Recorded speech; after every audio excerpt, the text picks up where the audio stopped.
route them to very specific ways, get them assigned to very specific jobs so that we can minimize maybe our energy consumption, or we can minimize the total time that it's taken to do these operations, and thereby minimizing the costs right across the business.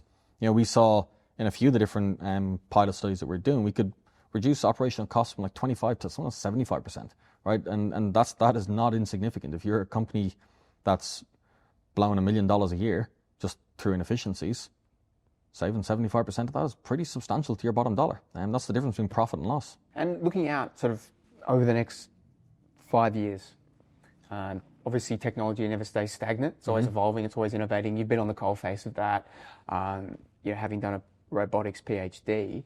Where do you think this technology ends up, just looking out 5 years? 10 years probably too long into the future, but 5 years.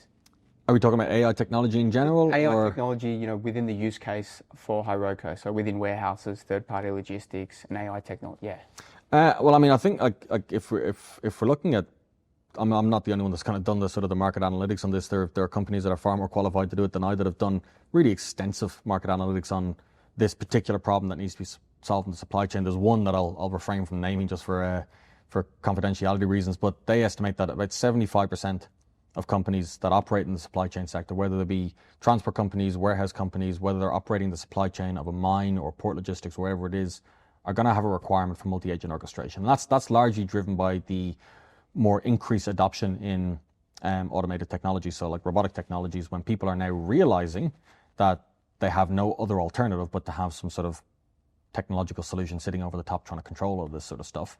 And then by proxy realizing that, hang on a second, this problem's existed for years. This is actually solving a huge amount of our issues, not just the issues that relate to our automated systems.